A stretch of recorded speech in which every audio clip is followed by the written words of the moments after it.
The Rhythm of Deceit, a Byomkesh Bakshi story by Sharadindu Bandyopadhyay. Byomkesh spoke into the phone. "Hello?"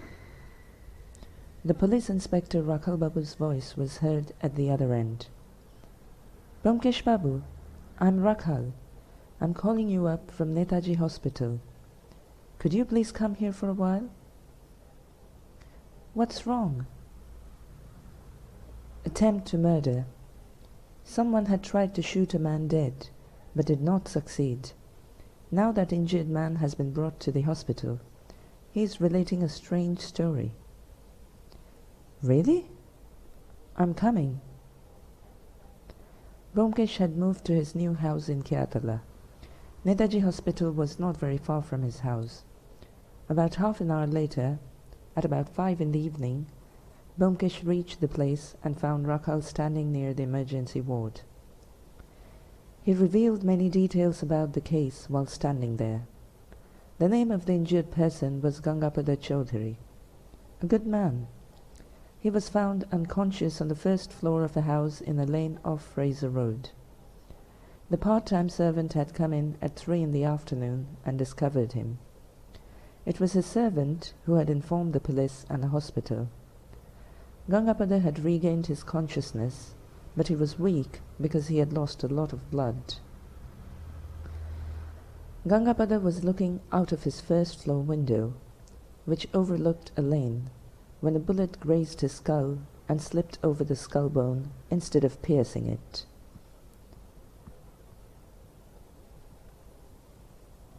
The bullet was found inside the room.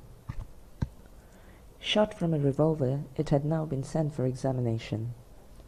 Rakhal took Byomkesh to the man.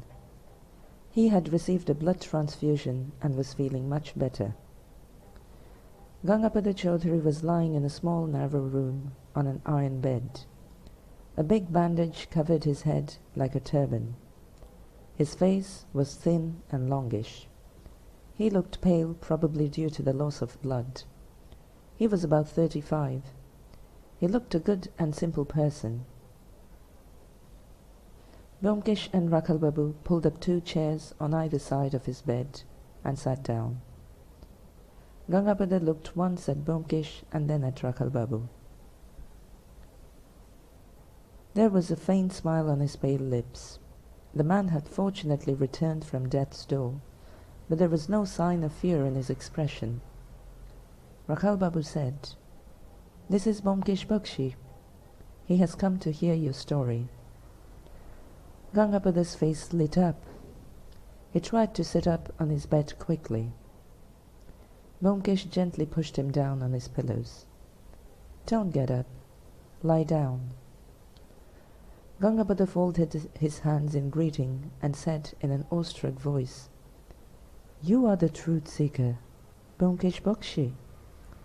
My visit to Calcutta has been worthwhile." Rakhal Babu said, "If you are feeling stronger, please relate your story to Byomkesh Babu. But if you are still feeling weak, we will come later."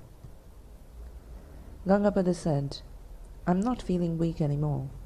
They have pumped a lot of blood into me." He laughed out aloud. "Then begin your story." There was a glass of water on the table next to his bed. He lifted himself up on one elbow and drank some water. Then, with a smile, he began his story. "My name is not Gangapada Chaudhary. It is Ashok Maiti. How I became Gangapada after coming to Calcutta is a strange story. I live in Meerut. My forefathers had settled there even before the Sepoy Mutiny, so I have very little connection with Bengal. I do a small job in Meerut. I live with my widowed mother and an unmarried sister. I had married, but my wife died about 5 years ago. I did not remarry. I'm trying to find a good groom for my sister. Whatever it is, a month's leave was due to me from the office, so I thought that I would visit Calcutta. I have no friends or relatives in Calcutta. I had come to Calcutta when I was very young. Then I never visited the city again. I thought to myself that I would see my homeland and also try to get a groom for my sister. I got down at Howrah station. I had got the address of a dharamshala from Meerut, so I thought that I would stay there. After getting down from the train, I started moving towards the gate of the station. I suddenly noticed that a bearded man was walking by my side and constantly turning his head and looking at me. I felt that he wanted to tell me something. I wondered who he was. Maybe an agent from a hotel, I thought. When I reached the dharamshala, I was in trouble. There were no vacant rooms there. Now I would have to look for a hotel. But a stay in a hotel would be expensive. How would I manage? I was wondering what to do when that bearded man approached me. He was now wearing dark glasses. He said, "You didn't get a place?" "No." "Who are you?" He said, "My name is Gangapada Chaudhary. Where are you coming from?" I said, "From Meerut.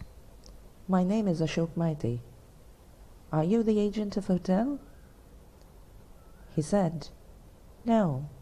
I had seen you at Howrah station." I was amazed. I will tell you why I was amazed later. "Now tell me, do you have no place to stay in Calcutta?" I said, "Why would I look for a room in a dharamshala if I had anyone here? I can't afford to stay in a hotel, so I'm thinking what to do." Gangapada said, "I have a proposal. I live in Calcutta.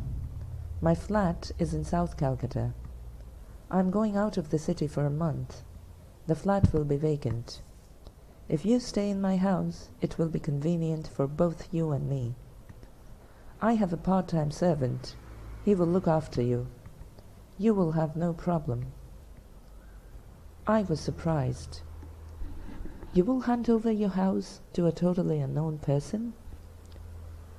Gangapada smiled and said, "In that case, I will tell you why I was amazed to see you at the station. You look very much like my younger brother Durgapada. Durgapada is missing for the last 2 years. Probably he has become an ascetic. You bear an amazing resemblance for him. So I have developed a soft spot for you. Besides, if you stay in my house, I will also be relieved, because it's dangerous to lock up a house and go for a holiday nowadays." I considered myself very lucky. I agreed very happily. Gangapada took me to his flat in a taxi. It was a small room on the first floor in a small lane. There was a bed with bedclothes, a few shelves against the wall, a few boxes and cases, and that's all. The Hindi-speaking part-time servant was present. His name was Ram Chatur. Gangapada gave him money to bring tea and snacks from a shop. After the servant left, Gangapada opened the window overlooking the lane outside and came back to sit on the bed. He said, "Sit down. I have something more to tell you." I sat down on the bed too. Gangapada said, "My landlord stays in Kashipur. He is not a very nice man. If he gets to know that I have kept a man in my house for a month and have left Calcutta, he may create trouble. So, if anyone asks your name, you say that you are Gangapada Chaudhary. People will think that I have shaved off my beard. They will not doubt anything because we resemble each other." I found it amusing. I said, "That's no problem at all." Then Ram Chatur came with tea and snacks. Gangapada was very kind and hospitable and said, "I will go now. You stay here without worrying about anything. Goodbye." He went to the door and came back to me again. "I haven't said something to you. When you're at the house, Please look out of the window sometimes. Please watch out for a man with a red coat. If you see him, please note down the date and time. All right? Okay. Gangapada went away. I thought that the man was an eccentric, but whatever it was, he was a good man. I was quite comfortable in his room. Ramchatur was there to look after me. I roamed round here and there.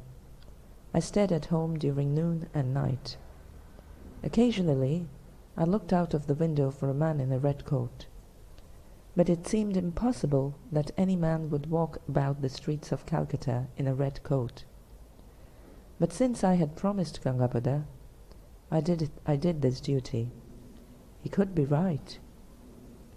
I spent a week in comfort. This morning I went to the newspaper office to put in a matrimonial advertisement for my sister. After returning, I rested a little after lunch. Ramchatur left after he finished his work. I got up from my afternoon nap at about 2:45. I opened the window and looked out. Suddenly I felt a terrible pain in my head. I fell down on the floor. Then I cannot remember anything. I regained my consciousness in a hospital. Now I'm lying with a turban tied on my head. It seems that someone had shot at my head and missed it. What's the matter, Byomkesh Babu? It will take some time to get to the bottom of this mystery. You can rest now. Byomkesh got up and left. At about 10:30 in the morning next day, Rakhal Babu came to Byomkesh's house. He was going through advertisements in the newspaper lazily in his office chamber. He offered a cigarette to Rakhal Babu and said, "Anything new?" Rakhal Babu lit a cigarette and said, "Ramchatur is absconding." "Oh, the servant?" "Yes. After informing the police yesterday, he has gone into hiding. We just can't trace him." "True to his name. He's very clever. He doesn't want to get involved with the police. By now he has probably reached his village in Bihar and is enjoying roasted maize." "Any other news?" "We informed the landlord in Kashipur. We brought him to the hospital.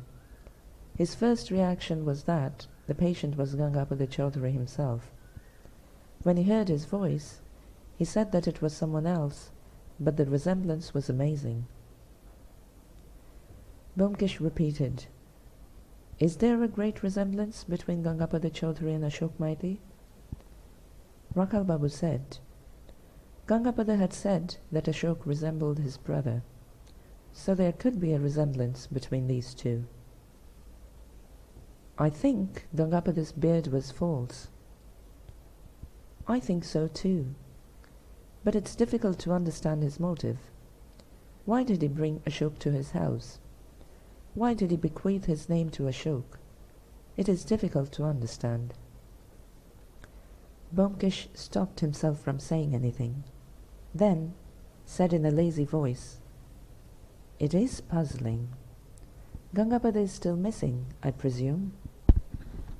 "Yes. We got some papers from his shelf and found out from those that he works in an iron factory and has gone on leave for a month." "Where was the bullet fired from?" "From the opposite house. There is an abandoned house on the opposite side of the lane. Someone had shot at Ashok from the window of that house. We found some fresh fingerprints on the window of that house, which directly faces the window of Gangapada's house. But it's difficult to identify the fingerprints." Byomkesh put aside the papers and asked, "Has the mystery become a little clearer?" Rakhal Babu puffed at his cigarette and said slowly, "The fact that Gangapada's beard is false is quite obvious. His landlord had never seen Gangapada with a beard. I had asked him that. Now, The question is, why does he move about in disguise? One reason may be that he wants to commit a terrible crime and does not wish to be identified. He saw Ashok Maiti in Howrah station, found that he looked like him, so he brought him to his house and went into hiding. Maybe he himself tried to kill Ashok Maiti from the opposite house, to try to convince people that it was Gangapada who was dead. Maybe he wanted to get a large amount from the life insurance company. Now, the situation is that we neither know who he is, nor his present address. Nor do we know for a certainty whether he really tried to kill Ashok Maiti. There is no life insurance policy among his papers. So what to do now? Byomkesh thought for a while, then said, "Have you made inquiries in Meerut?" "I have made Ashok send a telegram to his mother in Meerut. We haven't got a reply as yet." "Why? Do you suspect Ashok?" "Ashok seems to be a good man, but he has no alibis. Maybe he's telling the truth. Ram Chatur could have verified what Ashok is saying, but he has run away. Anyway, where does Gangapada work?" "In an iron foundry near Calcutta." Rakhal Babu brought out a notebook from his pocket and read out, "Scrap Iron and Steel Factory Limited." "We may get some information there." "I am going there. Will you come with us?" "Yes, I have nothing to do at home at present." The factory was in the southern outskirts of Calcutta. It was situated on 2 acres of land. There were some sheds here and there with corrugated roofs. Between these were piles of rusted iron rods. The busy activity in the factory showed that it was a flourishing one. At one side of the gate was a small concrete house. This was the office of the factory. When Byomkesh and Rakhal Babu reached the factory, the owner, Ratanlal Kapadia, was in the office. Kapadia had been living in Bengal for the last 3 generations, so he could speak Bengali fluently, although he was a Marwari. He offered us cigarettes and asked us what he could do for us. Rakhal Babu glanced at Byomkesh and began asking his questions. Byomkesh listened quietly. "Does Gangapada Chaudhary work here?" "Yes, he is at present on leave." "What work does he do?" "He is a melter in the electric furnace." "What's that?" "Nowadays, iron is melted in electric furnaces. The man who knows how to do that work is a melter. Gangapada is our senior melter. It has become inconvenient for us because his assistants are not too good at the job now that he is on leave. There are very few good melters in our country. Gangapada is one of them." "Really? Why did he take leave?" "A month's leave was due. He has gone for a tour of India. Nowadays there are many special trains which take people on a tour of the whole of India at reduced fares." "Yes. Does he have relatives?" "I don't think so. He lived alone." "What kind of a person is he?" "Very active, good at his work, intelligent and alert." Rakhal Babu looked at Byomkesh. Byomkesh was listening a little inattentively. Now he asked, "Does Gangapada have any enemies?" Ratanlal frowned. "Enemy? No, I haven't heard of any enemies. But... oh!" He suddenly laughed. "Yes, Gangapada did have an enemy, but he's in jail at present." "Who is he?" "His name is Naresh Mandal. He was our chief melter for 3 years. Gangapada was his assistant. There was some quarrel between the two.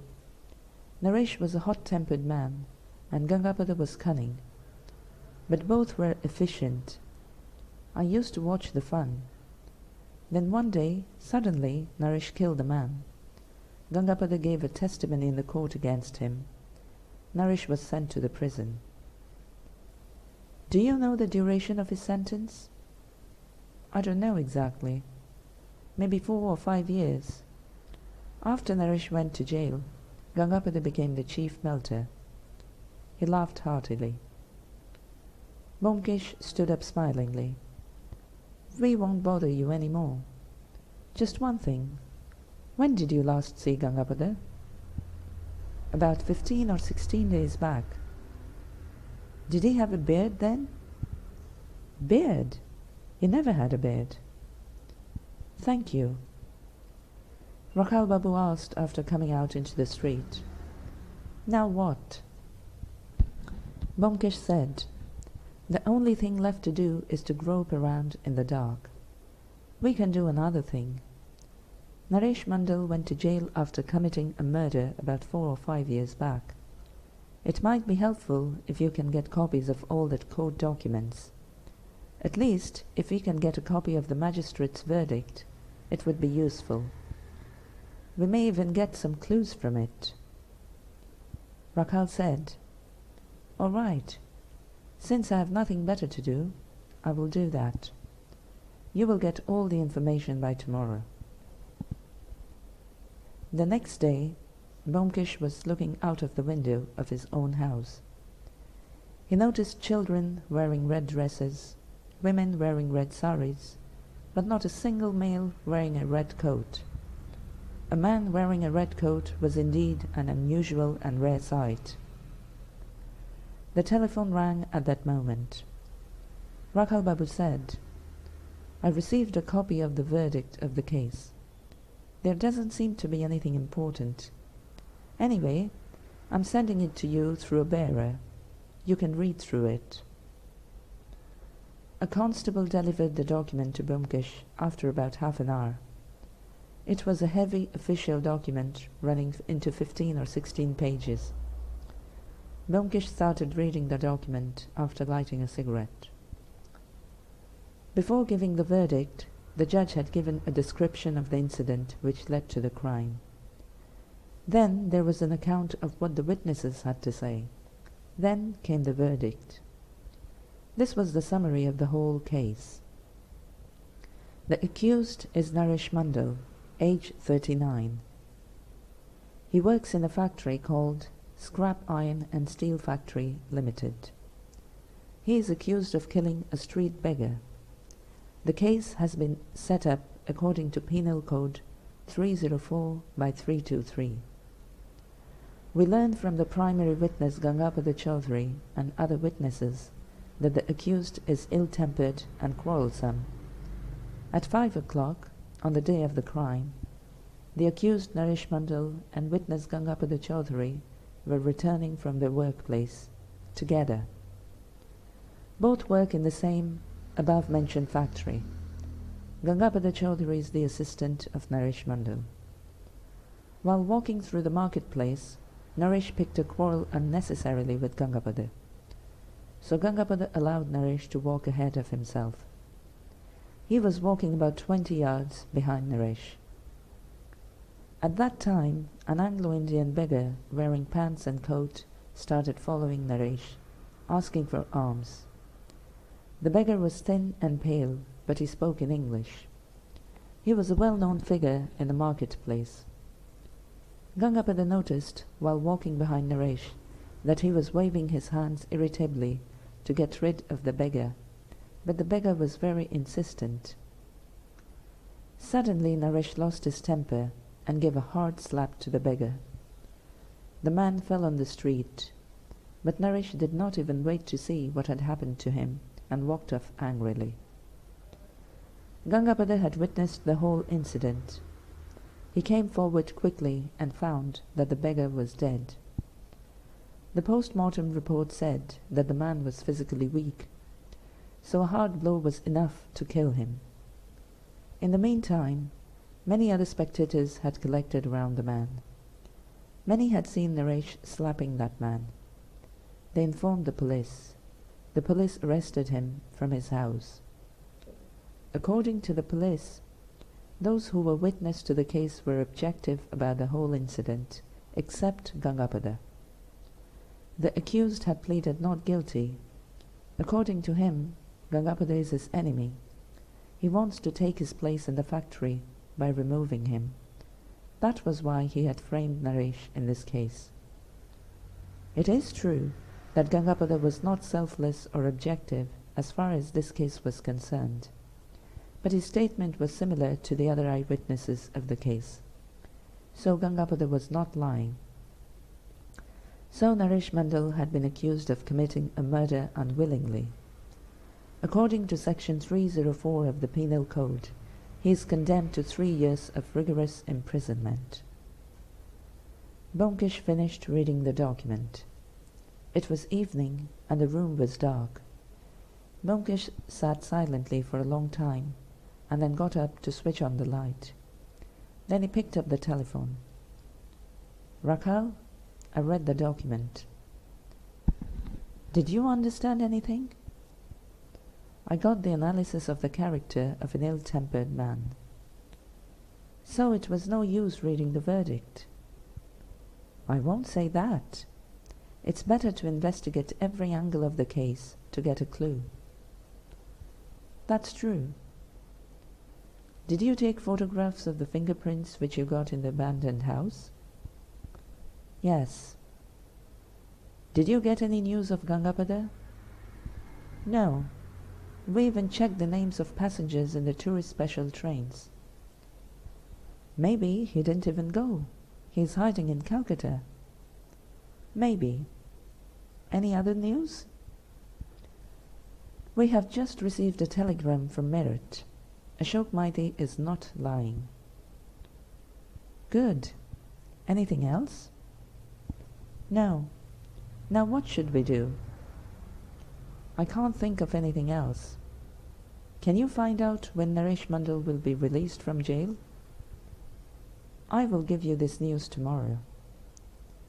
About 9 in the morning, Rakhal Babu came to Byomkesh. He looked grim. He said, "The matter is serious. Naresh Mandal has come out of the jail a month and a half back. He had been given a few months' remission for good behavior."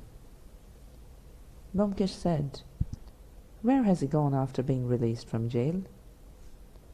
"He did not go to his old quarter. Neither did he go to the factory. So he is untraceable." Byomkesh was silent for some time and said, "Things are becoming clearer now. Naresh must be guilty of plotting some crime, or else why should he go into hiding? He should have gone to Kalipada's factory to get back his job." "I think so too. We can now organize the story in its correct order. Naresh Mandal was ill-tempered and quarrelsome, and Gangapada Chaudhary was cunning. They worked in the same factory. The two often quarrelled with each other.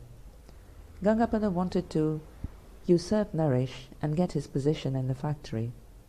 But that was not possible because Naresh was a good worker. Then all of a sudden, Gangapada got his opportunity. Naresh hit a beggar in the street and killed him. That was a great chance for Gangapada. He tried his best to get Naresh hanged. But Naresh did not get a death sentence. In fact, he didn't even get a life sentence. He was jailed only for 3 years.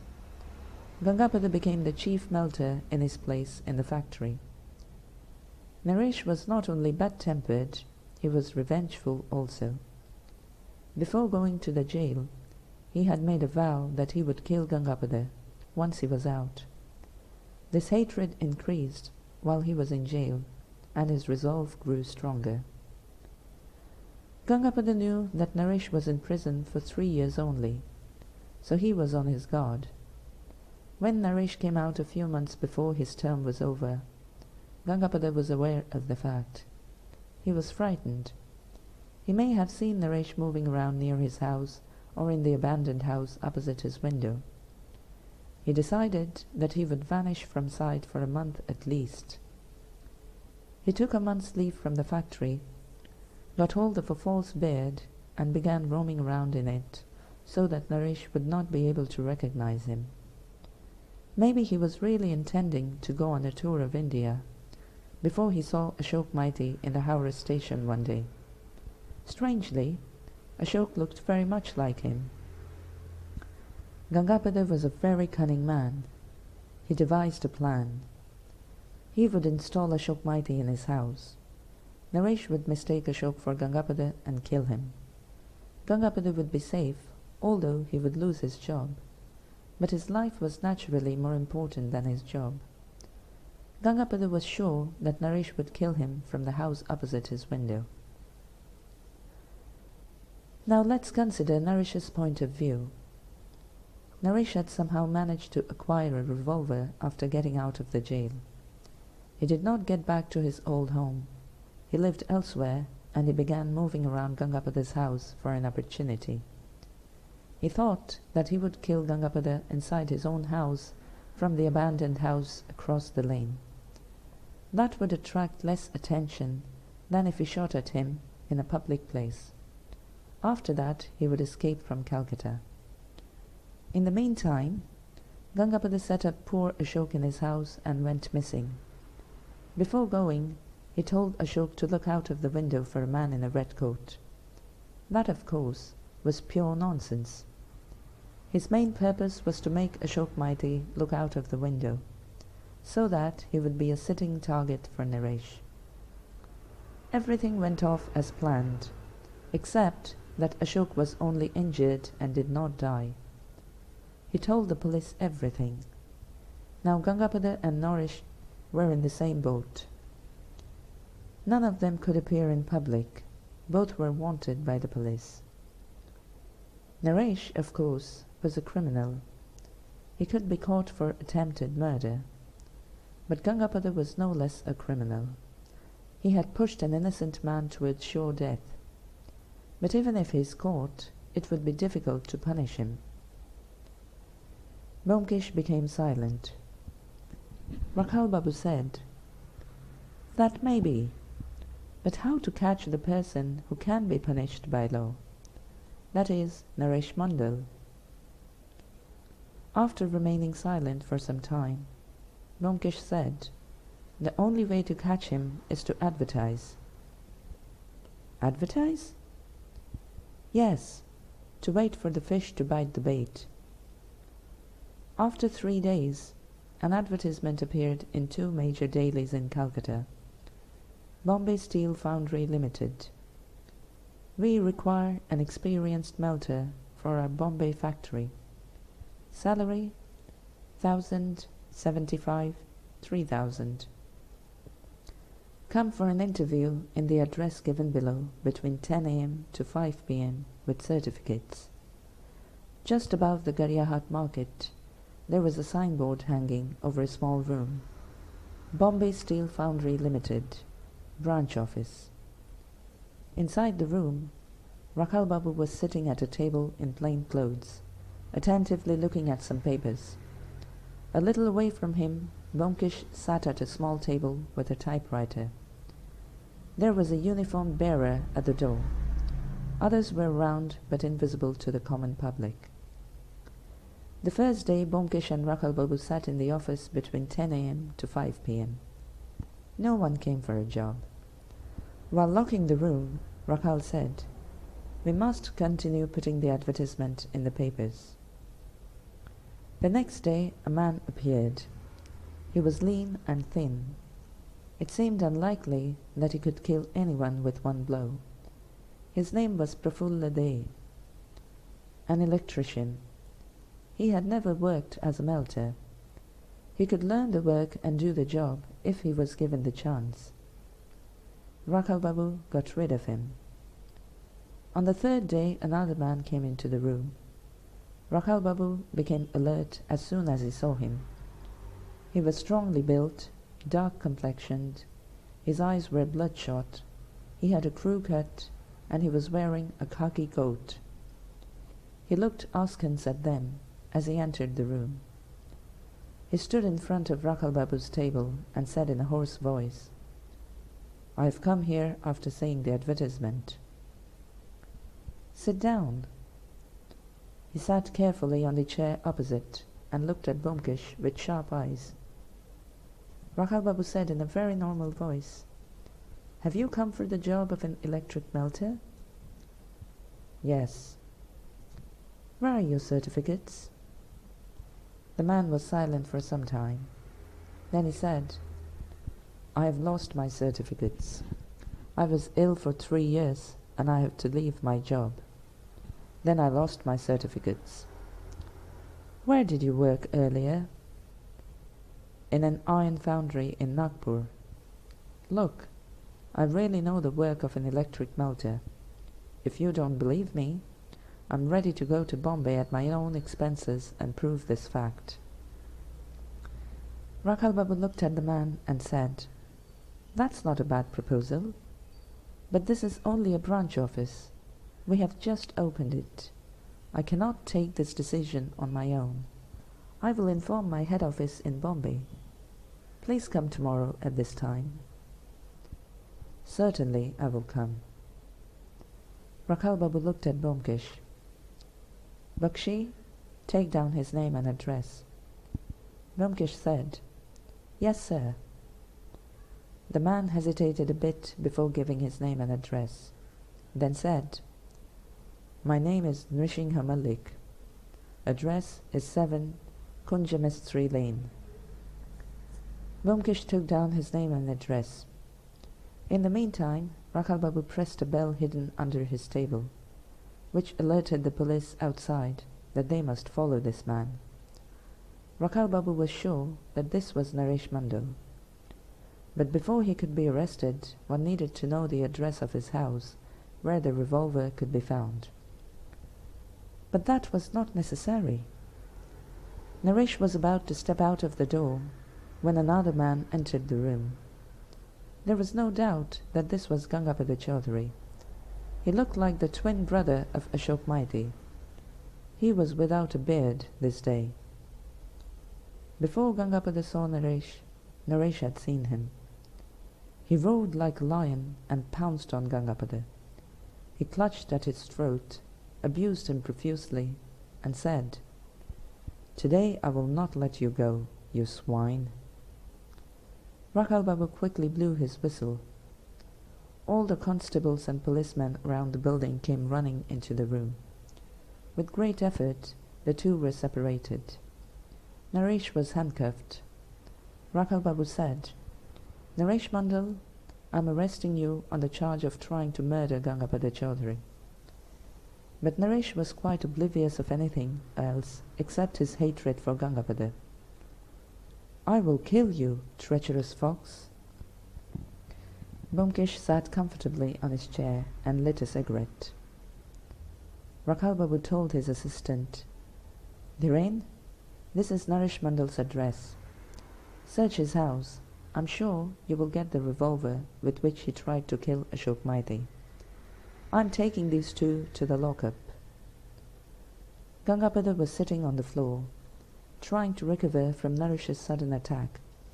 He got up quickly and said, "Why should you take me to the lockup? What have I done?" Rakhal Babu said, "You tried to get Ashok Maiti murdered. The public prosecutor will decide under which penal code your crime will be tried. Get out now." In the evening, Rakhal Babu and Byomkesh were sipping tea in Byomkesh's house. Rakhal Babu said, "How did you guess that both would come to the office for a job?"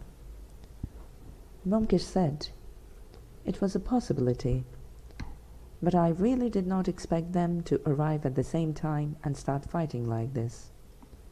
But it was good that we caught 2 fish with 1 bait. Did you get the revolver in Naresh's house?" "Yes. The case against him is strong.